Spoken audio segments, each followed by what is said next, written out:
Phone covers and cable covers. Families knew that even the smallest details in a home could tell a story of pride and care. The rotary telephone sitting on the hallway table was not just a communication device, it was a statement piece. Women draped handmade crocheted covers over the phone body, transforming utilitarian plastic into art. The cords, too, received attention. Fabric wraps or carefully sewn sleeves kept them tidy and elegant. This was not about hiding the phone. It was about declaring that every corner of the home deserved beauty, even when money was tight. Grandmothers spent evenings creating these covers, their fingers moving with the precision of generations past. The act itself became a lesson. Dignity was not purchased, it was crafted. Children watched and learned that making something beautiful from nothing was a form of resistance against a world that often told them they deserved less. The telephone cover said, "We are here, we matter, and we honor our space." It was a small act that carried tremendous weight, a refusal to accept that poverty meant living without grace. Basement parties in the Soul Train line. When families could not afford nightclub cover charges or babysitters, they created their own sanctuaries of joy. Basement parties transformed concrete floors and exposed pipes into dance halls filled with soul, funk, and laughter. Someone always brought records: Marvin Gaye, Earth, Wind and Fire, the Isley Brothers, and the music became the heartbeat of the gathering. But the true magic happened when someone shouted, "Soul Train Line!" The crowd split down the middle, forming two parallel lines. And one by one, dancers took their turn down the center. It was not rehearsed, it was spontaneous genius. Each person bringing their own flavor, their own moves, their own story told through the body. Children watched their parents and aunties transform, becoming artists in motion. This ritual was more than entertainment. It was communion. It was a declaration that joy could not be rationed or restricted by economic circumstance. In those basements, with music reverberating off the walls, families built memories that no recession, no discrimination, no hardship could erase. The Soul Train Line was a moving prayer of resilience. 3. Plastic covers on Sunday's best. In closets across Black neighborhoods, the most cherished garments lived protected lives. Sunday clothes, the dresses, suits, and church hats, hung encased in clear plastic garment bags or homemade fabric covers. These were not everyday clothes. These were armor, vestments of dignity worn to worship and community gatherings. Mothers and grandmothers understood that these garments had to last. There was no budget for seasonal wardrobes or fashion trends. The plastic covers kept dust, moths, and time itself at bay. On Saturday nights, children watched as these sacred pieces emerged, pressed and perfect, smelling faintly of lavender sachets tucked into the bags. The ritual of covering and uncovering Sunday's best taught reverence. It taught that some things are worth protecting, worth preserving. It showed that even with limited resources, one could maintain standards of excellence. When a child wore that preserved dress or suit, they carried not just fabric, but the accumulated care of everyone who came before them. The plastic cover was invisible to outsiders, but within the community, it represented an unspoken covenant. We will not let hardship diminish us. 4. Crochet toilet paper covers. In bathrooms that might have outdated fixtures or mismatched tiles, one element always stood out: the crocheted doll atop the spare toilet paper roll. These decorative covers, often featuring a doll whose wide skirt concealed the tissue beneath, were not mere kitsch. They were declarations of refinement. Grandmothers and mothers spent hours creating these pieces, their hands working yarn into elaborate patterns. The dolls wore ball gowns and bright colors, their skirts billowing over the practical necessity they hid. Visitors who used the bathroom understood immediately. This family values beauty. This family refuses to be ordinary. The toilet paper cover was a small rebellion against the narrative that poor meant tasteless or uncaring. It said, even here, in this most private space, we choose elegance. Children grew up understanding that presentation mattered, that taking pride in one's environment was not vanity, it was self-respect. The crocheted doll became a symbol, teaching that grace could exist anywhere if you had the creativity and determination to place it there. 5. The Spit-Shine Shoe Ritual. Before school each morning, a sacred ritual unfolded.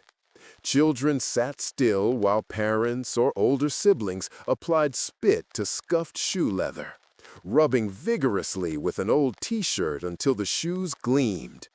It was not laziness that led to spit, it was necessity. Professional polish was expensive, but pride was free. And a little saliva mixed with determination created a shine that rivaled any store-bought product. This ritual was never rushed, it was intentional. As hands worked the leather, conversations happened. Advice was given. Stories were shared. The act of shining shoes became a meditation on preparation, on facing the world with your best self forward, even when the world seemed determined to keep you down. Teachers and classmates might not have known the story behind those gleaming shoes, but the child wearing them knew. They knew that someone loved them enough to spend those extra minutes. They knew that appearance mattered, not for vanity's sake, but because in a society quick to judge, a polished shoe could open a door, shift a perception, create an opportunity. The Spit-Shine was humble, but its message was profound. Never give the world an excuse to underestimate you. 6.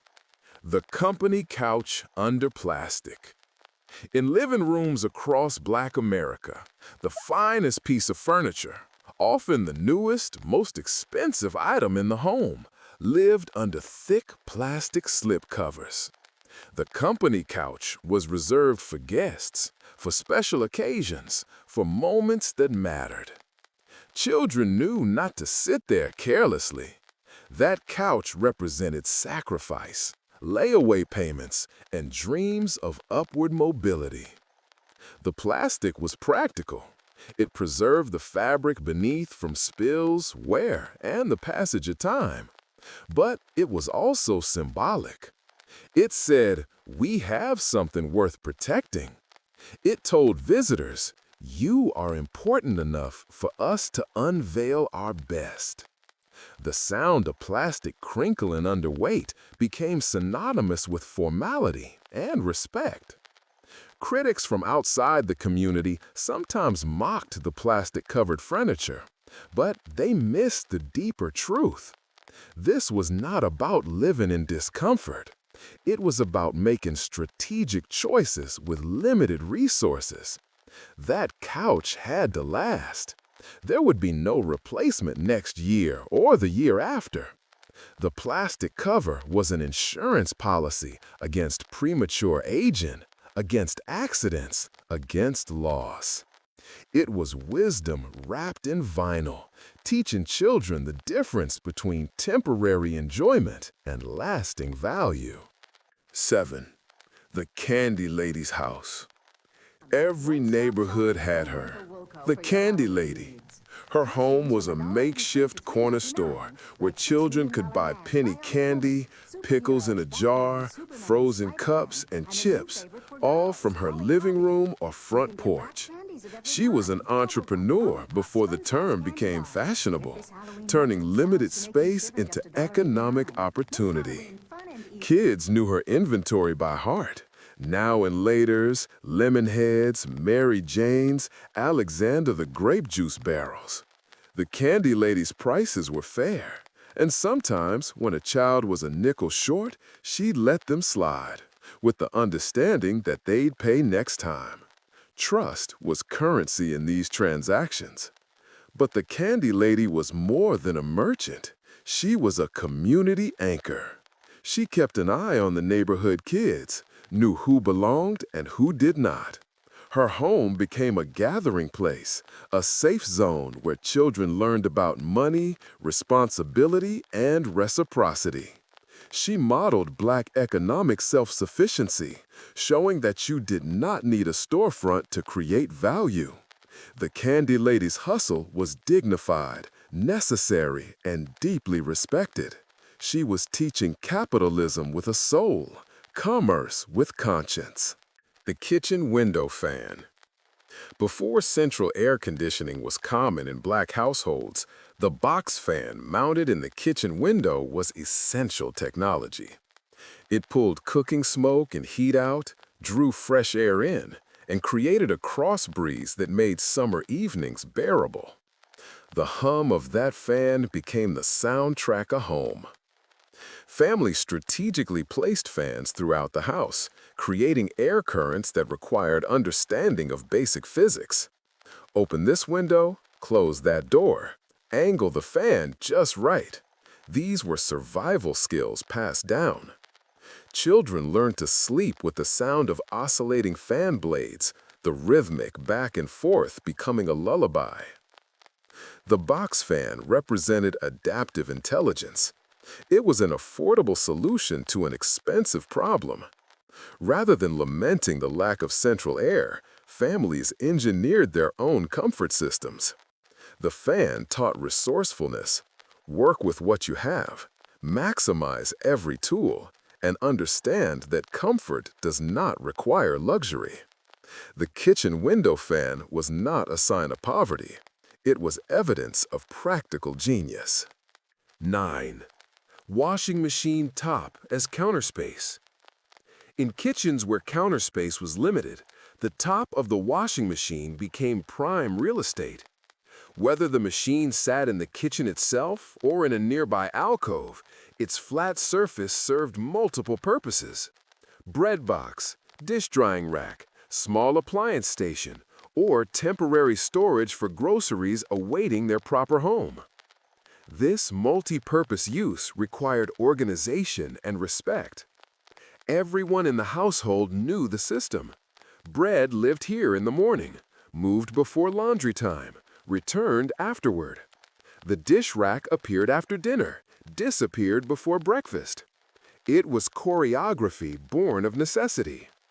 The washing machine top taught adaptability and spatial awareness. It showed children that limitations could be overcome through creativity and cooperation.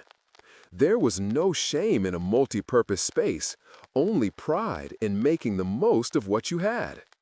This was the architecture of resilience, where every square inch earned its keep and nothing was wasted.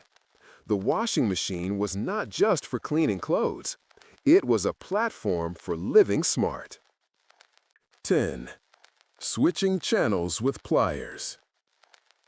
When television knobs broke off, and they always did, families did not immediately purchase a new set.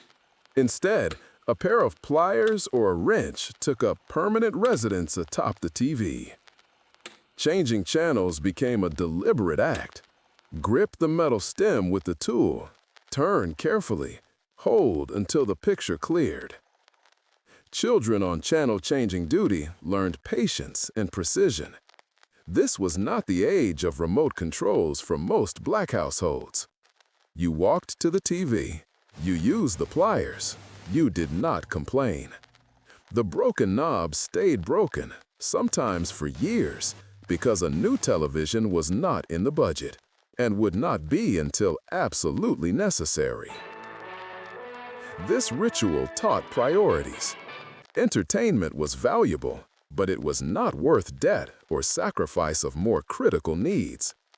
The pliers atop the television were a symbol of making do, of refusing to be defeated by small inconveniences. They represented a philosophy: fix what you can, adapt to what you cannot, and keep moving forward. The family that changed channels with pliers was not broken. They were pragmatic, strategic, and unshakable in their focus on what truly mattered. 11. Saving every bread bag and butter container. Nothing was thrown away casually. Bread bags became sandwich carriers, shoe protectors on rainy days, or gloves for messy tasks. Butter containers, washed thoroughly, transformed into leftover storage, sewing kits, or organizers for small items like buttons and rubber bands. Mothers and grandmothers maintained collections of these repurposed items, stacked neatly in cabinets. To outsiders, it might have looked like hoarding, but within the community, it was recognized as wisdom. These saved items represented freedom from having to purchase specialized products. Why buy plastic wrap when a bread bag works? Why purchase Tupperware when butter containers seal perfectly? This practice taught environmental consciousness before it was trendy. It taught that waste was not just bad for the planet, it was bad economics. Every saved container was money staying in the pocket, resources preserved for more important needs. Children learned to see potential in everything, to never dismiss something as garbage until every possible use had been exhausted. The bread bag drawer was not about poverty. It was about intelligence, sustainability, and the refusal to be wasteful in a world that was often wasteful with their community. 12. The wall-mounted can opener. Mounted beneath kitchen cabinets, the manual can opener was not just a tool. It was a rite of passage. Children graduated to using it when they were deemed strong and coordinated enough to pierce the can lid, crank the handle, and navigate the sharp edge without injury. The wall-mounted can opener represented permanence and quality. It was not a flimsy gadget that would break and need replacing. It was metal, sturdy, built to last decades. Families took pride in their reliable tools, and this opener often outlived multiple generations of residents. Using the can opener taught mechanics and patience. It taught that some tasks required physical effort and could not be rushed. As the handle turned and the lid separated, children learned the satisfaction of manual work, of accomplishing something through their own power. In an age before electric can openers became standard, the wall-mounted manual version was dependable technology. It never needed batteries, never broke down, and always performed. It was emblematic of a broader philosophy: invest in quality, take care of your tools, and they will take care of you. And that wraps up part 1 of the traditions so many Black families remember from the 70s and 80s.